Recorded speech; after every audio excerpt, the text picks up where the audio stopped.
Mortgage loans, business loans సులభంగా government private banks నుండి ఇప్పించబడును. వైద్యో నారాయణో హరి అంటారు. సృష్టించేవాడు ఆ నారాయణుడైతే ఆయన సృష్టిని గుండెల్లో పెట్టుకుని కాపాడేవాడు వైద్యుడు. అంతటి మహోన్నతమైన వైద్య వృత్తికి ప్రతినిధిగా నిలిచింది ఆ పేదరాలు. ఇంకొక ఏడాది పూర్తయి ఉంటే ఆమె ఏ గవర్నమెంట్ ఆసుపత్రిలోనో పేదోళ్లకు సేవ చేసే డాక్టర్ అయ్యేది. ప్రైవేట్ ప్రాక్టీస్ పెట్టుకునుంటే 10 మందికి ప్రాణం పోసే దేవత అయ్యేది. అలాంటి బంగారు తల్లి చనిపోయింది. ఆ మరణం ఓ మహాదారుణం. ఏ ఆడబిడ్డకి రాకూడని దారుణ మరణం. ఈ దుర్మార్గపు దుస్సాసన దుర్వినీతి లోకంలో జరిగిన ఓ మారణ హోమం. మరి ఈ అరాచకాన్ని సృష్టించిన వారికి శిక్ష పడుతుందా? ఆ బంగారు తల్లి ఆత్మ అది చూసి శాంతించే అవకాశం ఉందా? ఇదే ఇప్పుడు ఓ సమాధానం లేని ప్రశ్న. అసలు ఇంతకీ ఎవరి మరో నిర్భయ తెలుసుకుందాం.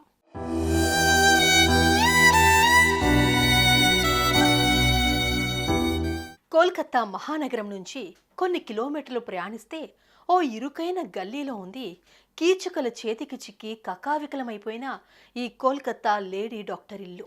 ఆమె తండ్రి ఓ టైలర్. ఆ కొద్దిపాటి సంపాదనతోనే వారి కుటుంబం గడిచేది. స్కూల్ స్థాయి నుంచే చదువులో చక్కటి ప్రతిభా పాఠవాలు ప్రదర్శించే ఆ బంగారు తల్లి తాను డాక్టరో, ఇంజనీరో లేదంటే ప్రభుత్వంలో ఓ మంచి అధికారో కావాలని కలలు కనేది. అయితే ఆ తండ్రి మాత్రం బిడ్డను డాక్టర్ చేయాలని కలలు కనేవాడు. ఓ టైలర్ కూతురు డాక్టర్ కావడం ఎలా సాధ్యం అంటూ ఇరుగు పొరుగులన్న మాటల్ని కాలరాస్తూ ఆ బంగారు తల్లి ఎంసెట్లో మంచి ర్యాంక్ తెచ్చుకుంది. ప్రభుత్వ వైద్య కళాశాలలో సీటు తెచ్చుకుంది. దిగ్విజయంగా ఎంబీబీఎస్ పూర్తి చేసింది. ఆర్టికర్ మెడికల్ కాలేజ్లో పోస్ట్ గ్రాడ్యుయేషన్ చేస్తోంది. 3 ఏళ్ల కోర్సులో 2 ఏళ్లు పూర్తయిపోయాయి.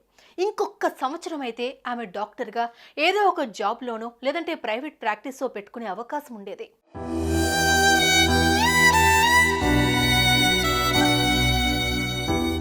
మెడికల్ కాలేజీలో విధులు నిర్వహిస్తూ తనకొచ్చే స్టైఫండ్తోనే ఆమె ప్రస్తుతం తన కుటుంబాన్ని నడుపుకుంటోంది.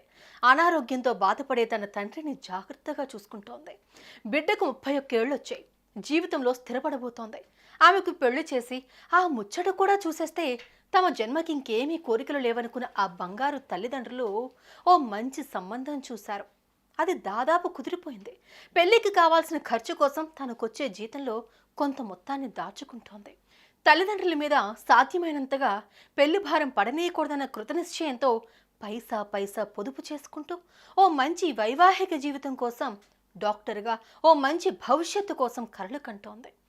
ఇంకొన్నాళ్లలో పెళ్ళవుతుంది. ఆ తర్వాత కొద్ది నాళ్లకే తన డాక్టర్ చదువు పూర్తయిపోతుంది. ఈ ఆలోచనలతోనే ఆ కుటుంబం బతుకు నెట్టుకొస్తోంది.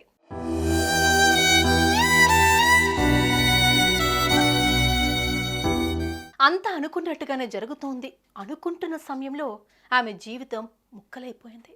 ఆగస్టు 8వ తేదీన ఓ ఘటన జరిగింది. కాలేజ్ ప్రిన్సిపల్ సందీప్ ఘోష్ తన ఛాంబర్కు పిలిపించాడు.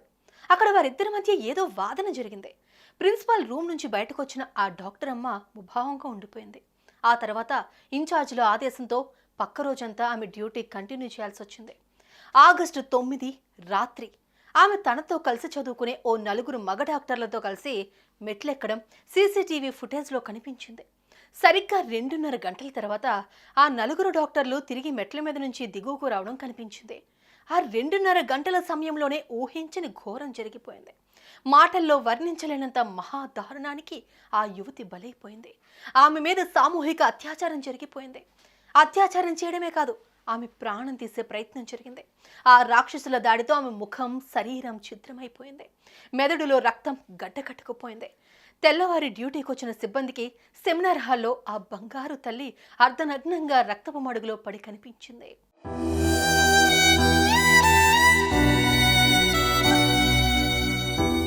పోలీసులు వచ్చారు. కేసు నమోదు చేశారు. ఆమె శరీరాన్ని పోస్టుమార్టంకు తరలించారు. ఆ రిపోర్ట్లో ఏకంగా బంగారు తల్లి శరీరంలో అటూ ఇటుగా 150 మిల్లీలీటర్ల వీర్యం ఉన్నట్లు విని సకల ప్రపంచం షాక్కి గురైంది. సాధారణంగా ఆరోగ్యవంతమైన వ్యక్తికి కేవలం 15 మిల్లీలీటర్ల వీర్యం మాత్రమే ఉంటుంది. అలాంటిది ఆ బాధితురాలి శరీరంలో 150 మిల్లీలీటర్ల. ఎంతమంది దారుణానికి ఒడిగట్టి ఉండకపోతే ఇంత స్థాయిలో వీర్యం బయటపడింది? ఇది విన్న కోల్కతాలోని ఆ మెడికల్ కాలేజీ విద్యార్థులే కాదు, కోల్కతా మహానగరమే కాదు, పశ్చిమ బెంగాల్ రాష్ట్రమే కాదు, యావత్ భారతదేశం అట్టుడికిపోయింది. దేశంలోని వైద్య ప్రపంచమంతా ఈ ఘటనపై దిగ్భ్రాంతి వ్యక్తం చేసింది. పెద్ద ఎత్తున నిరసనలకు దిగింది.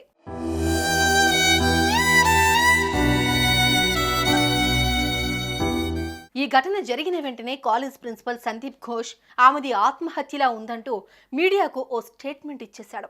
ఆ స్టేట్మెంట్ తీవ్ర విమర్శలు పాడవడంతో ప్రిన్సిపల్ సందీప్ ఘోష్ను ప్రభుత్వం వెంటనే వేరే కాలేజీకి బదిలీ చేసింది. ఇదంతా ఒక ఎత్తైతే ఈ ఘటనకు సంబంధించి సంజయ్ రాయ్ అనే ఓ యువకుడిని పోలీసులు అరెస్ట్ చేశారు. ఈ సంజయ్ రాయ్ అక్కడ పనిచేసే ఓ సివిల్ సర్వెంట్. వాడు పెద్ద కామాంధుడు. అతని నేపథ్యం ఎంతో దుర్మార్గం. బాధ భరించలేక ఇప్పటికే 3 భార్యలు అతనికి విడాకులు ఇచ్చారు. 4వ భార్య ఆత్మహత్య చేసుకుంది. ఘటన జరిగిన రోజున ఈ సంజయ్ రాయ్ సాయంత్రం ఓ వ్యభిచార గృహంలో గడిపి ఆ తర్వాత మందు కొట్టి కాలేజీలోకి అడుగుపెట్టాడు. ఈ లేడీ డాక్టర్పై సామూహిక అత్యాచారం జరిగిన కొద్దిసేపటి తర్వాత అతను క్యాంపస్లోకి ప్రవేశించాడు. అతను మిద్దె మెట్లెక్కడం సీసీటీవీలో రికార్డైంది. తెలుస్తున్న సమాచారం ప్రకారం ఇతను అత్యాచారం జరిగిన ప్రదేశంలోకి వెళ్ళాడు. అక్కడ కొన ప్రాణంతో కొట్టుమిట్టాడుతూ రక్తపు మడుగులో పడి ఉన్న ఆ లేడీ డాక్టర్ను చూశాడు. జరిగిందేమిటో అతనికి అర్థమైపోయింది. కొన ప్రాణంతో కొట్టుమిట్టాడుతున్న ఆమెను కాపాడటం మానేసి ఆ దుర్మార్గుడు ఆమె మీదకు రాక్షసుడిలా దూకాడు. కోరిక తీర్చుకుని తాపిగా అక్కడి నుంచి బయటకు వచ్చేశాడు. కొంత సమయం తర్వాత అతను కిందికి దిగి రావడం సీసీ కెమెరాలో కనిపించింది. ఈ సీసీ ఫుటేజ్ మొత్తం ఇప్పుడు పోలీసుల స్వాధీనంలో ఉంది.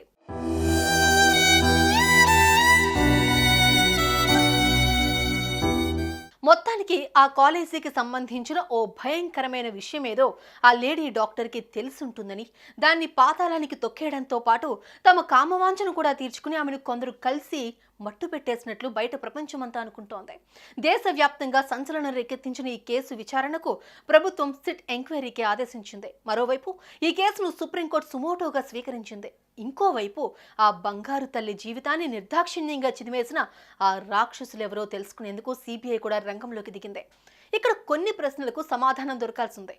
అంత ఘోర హత్యాచారానికి గురైన ఆమె ఆత్మహత్య చేసుకుందని ప్రిన్సిపల్ సంజయ్ ఘోష్ హడావిడిగా ప్రకటించడం వెనుక కారణం ఏమిటి? ఈ దారుణ మారణకాండలో పాల్గొన్న మిగతా వారెవరు? వారెక్కడున్నారు? ఘటన జరిగిన కొద్ది గంటలోనే రెనోవేషన్ పేరుతో ఘటనా స్థలంలో సమీపంలోని గోడలు పగలగొట్టేయడం వెనుకున్న కుట్ర ఏమిటి? ఈ ప్రశ్నలకు సమాధానాలను రాబట్టే దిశగా సిబిఐ అడుగులేస్తోంది.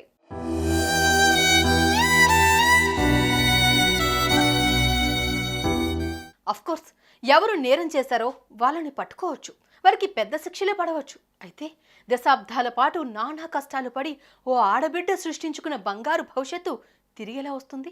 రెక్కలు ముక్కలు చేసుకుని పెంచి పెద్ద చేసిన తన ముద్దుల తల్లి చక్కగా పెళ్లి చేసుకుని వైద్యురాలిగా సమాజానికి సేవలందిస్తూ పిల్లా పాపలతో చక్కగా ఉండాలని మనసారా కోరుకున్న ఆమె తల్లిదండ్రుల ఆశ తీరేదెలా? జీవన చరమాంకంలో ఇంతటి క్షోభను అనుభవించాల్సి రావడం వారు ఏ జన్మలో చేసుకున్న పాపం? ఏమిస్తే ఏం చేస్తే ఆ కడుపు కోత పోతుంది? ఈ ప్రశ్నలకు సమాధానం దొరకడం అంత సులభం కానే కాదన్నదే కాదనలేని నిజం.